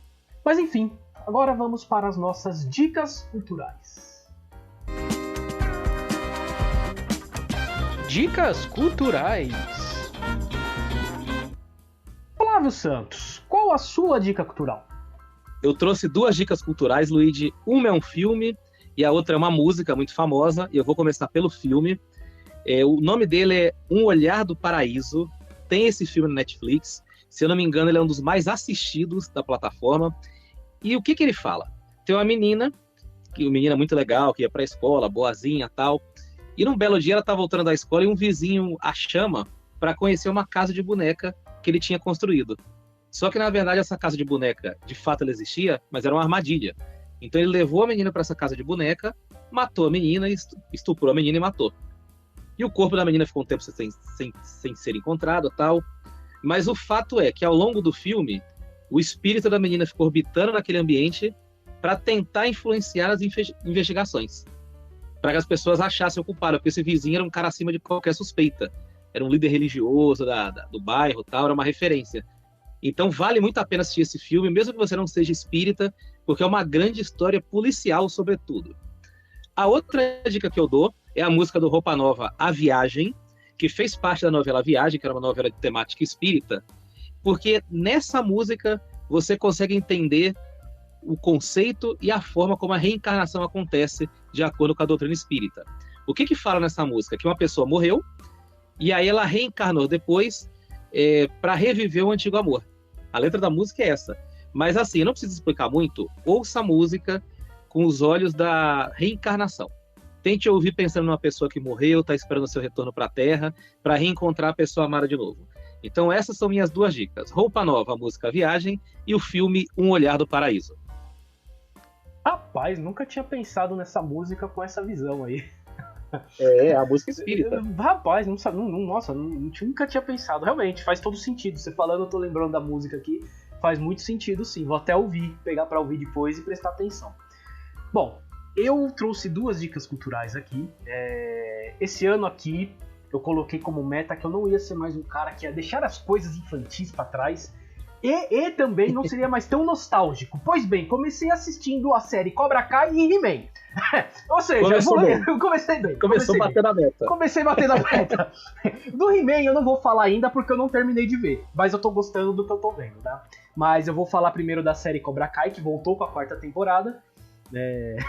E assim, uma boa série, é o mais do mesmo, não mudou muita coisa da 3ª, da 2ª pra essa. Eu achei que tá um pouquinho mais arrastada essa temporada, que exatamente por isso, por ser o mais do mesmo, por ser os mesmos conflitos, por não ter mudado tanta coisa. Mas assim, pra quem tá acompanhando, vai gostar. É pancada, é briga, é aquela coisa de sempre. não vai, tá ali, né? E eu tenho até uma... Atende o que o público quer. Não, atende. Tá um pouquinho mais arrastado. Eu acho que assim, quem já viu as 3 primeiras temporadas, vai ver alguns conflitos na 4ª, que, putz, você viu lá na 1ª, você viu lá na 2ª, então, só tem uma contraindicação, é que essa temporada, ela é baseada no 3º filme do Karate Kid, né, lá atrás, lá, né, que é um filme que é uma porcaria. A gente tentou assistir, eu tentei assistir esse filme só pra relembrar, mas é uma porcaria. Então, não assistam, não precisa assistir o filme 3, tá? Não assistam, vai perder tempo, é muito ruim. É muito ruim. Então não assistam, tá? O 3 é o que tem a menina? Não, esse é o 4. O 3 ainda 4, é o... menina o 3 passarinho lá.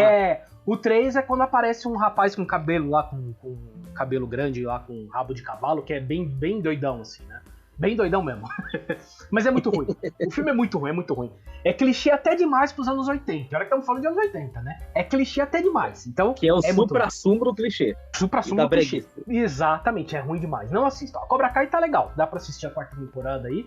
Mas o filme não. E eu tenho um texto aqui, que eu até acabei postando esses dias aí, como meio que um desabafo, né? Tá no jornal jacobin.com, né? jacobin.com.br. E foi escrito por Mark Fisher, ele que tirou sua própria vida, suicidou-se em 2017, e escreveu esse texto um pouco antes, que ele fala exatamente daquilo que a depressão causa nas pessoas. Eu li esse texto e sei lá, eu tive um gatilho, porque parecia eu escrevendo o texto. Então eu vou deixar esse texto para quem quiser ler. É bem interessante, eu acho que dá para você entender. Ele conseguiu explicar o que eu quero explicar às vezes e não consigo. Então eu li o texto e fiquei uns 2, 3 dias assim, meio paralisado, assim, pensando nesse texto. Então eu vou deixar ele aqui para vocês lerem, acho muito legal. O nome do texto é Não Prestar para Nada. Olha, é um belo texto. Eu vou deixar aqui o link depois para vocês. Está no jornal Jacobin. É um site, jornal, né? Tá lá. E é isso. E agora eu vou deixar o Sérgio, ele deixou gravado com a gente, né? As dicas culturais dele. Então eu vou colocar aqui para vocês ouvirem agora. Olha, eu acho que para poder estudar Espiritismo, entender Espiritismo, o ideal é começar pelo começo. Essa é a primeira dica cultural que eu dou para qualquer pessoa que queira compreender e se debruçar sobre o pensamento e a ciência e a própria consequência religiosa espírita. Se debruce nas obras basilares da doutrina espírita. Começa estudando com detalhes, é um livro bastante cativante, são 1018 ou 1019 perguntas e respostas que o Kardec faz aos espíritos, e os espíritos respondem sobre diversos temas ligados à vida, vai de Deus até as consequências morais, no último, vale a pena. Então, você quer conhecer o Espiritismo? Comece pelo começo, Livro dos Espíritos, pedra angular do pensamento espírita. Depois você vai se aprofundando nas obras espíritas, leia o Evangelho segundo o Espiritismo, o Céu, o Inferno, a Gênese, que vai tratar todas as questões da Gênese planetária na visão espírita, em paralelo com a ciência. Leia o Céu e o Inferno, que vai falar sobre a vida após a morte, o que é o céu e o inferno na visão espírita. Pode ler Obras Póstumas, que é um livro que vem na sequência. Leia as obras do André Luiz, porque são obras romanceadas e ao mesmo tempo são narrativas e histórias do André Luiz e do Emmanuel, que traz muitos subsídios. Então, quem gosta de um romance vai encontrar muito ensinamento espírita em André Luiz e Emmanuel. Pode ler as obras da Joana de Ângeles, que tratam das questões da dimensão psicológica relacionadas com a doutrina espírita, né? A psicologia integral e a doutrina espírita. As obras de Manuel Filomeno de Miranda. Pode ler, se quiser, algo fora do pensamento espírita, os estudos acadêmicos da reencarnação, por exemplo, do Brian Weiss, que fala, por exemplo, muitas vidas dos mestres. Pode ler livros do Emendranath Banerjee, que eu mencionei, Vidas Pretéritas e o Futuro, são 1.100 casos que ele estudou. Pode buscar os filmes, né, que alguns deles tratam com bastante detalhes as questões da vida após a morte. Né? A gente vai encontrar o Wagner de Assis, Nosso Lar, O Amor Assombrado, Os Mensageiros, que estão tratando das obras do André Luiz. O livro Nosso Lar é maravilhoso, o filme. Não é todo livro, mas é uma boa parte. Pode buscar o Minha Vida na Outra Vida, pode ver Ghost, mas veja bem, sempre fundamentado no pensamento espírita. Porque o pensamento espírita vai te nortear até onde a ciência do cinema, né? O cinema também, às vezes, ele estabelece uma certa fantasia para divulgar certos conceitos, para trazer motivação pública. Mas tem muitas coisas que são apresentadas, que são fatos espíritas, mas que não são devidamente explicados pela visão espírita. Então, se a gente pode fazer um estudo em paralelo, ou seja, aprofunda nas obras básicas do espiritismo, aprofunda em outras obras, vai fazer um paralelo do conhecimento e, se possível, está motivado, vá fazer uma escola espírita. Vá lá uma vez por semana, de forma metódica, estudar o espiritismo, que você vai aprender muito sobre o espiritismo. Vamos agora para os salves, chamegos e sapatadas. Salves, chamegos e sapatadas.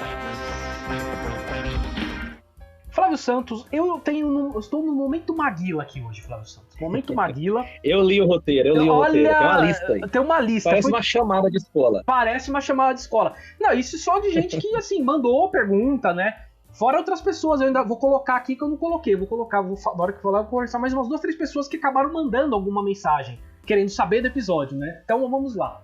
Primeiro eu vou falar da Simone Gomes. A ideia do episódio foi dela.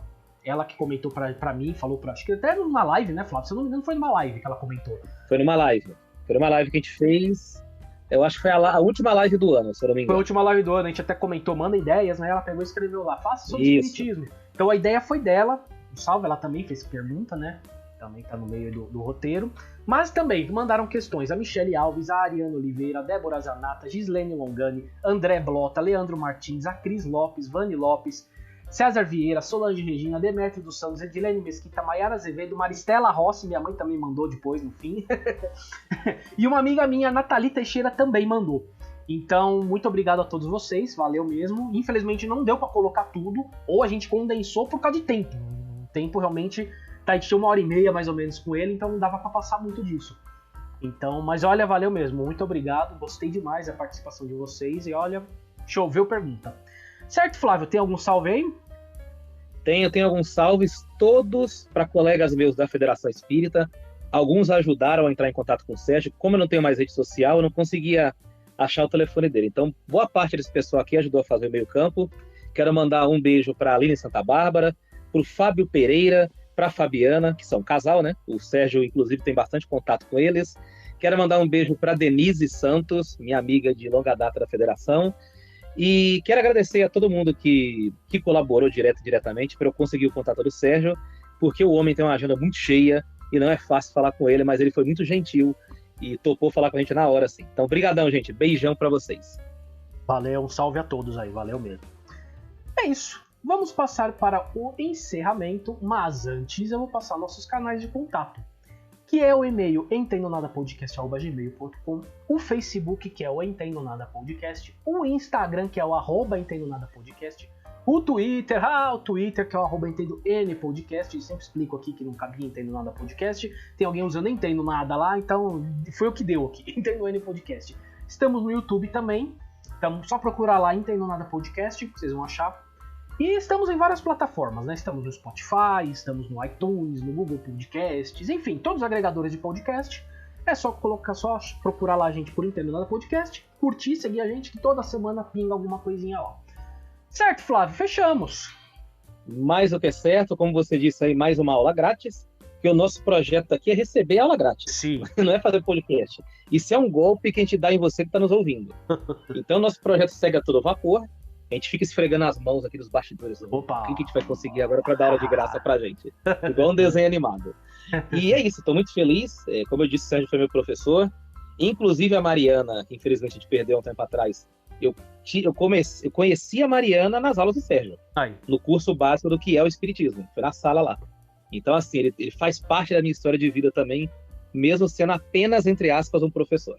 Fiquei muito feliz com a entrevista, porque eu acho que ele quebrou alguns mitos e alguns tabus a respeito do espiritismo. Como eu disse no começo aí, é muito menos místico e mais racional do que você imagina. Eu que entendo muito pouco do tema, né? Eu gostei bastante de ouvir e tal. Agora eu tô editando aqui, tô ouvindo também de novo, tô reouvindo, então realmente as respostas muito boas aqui.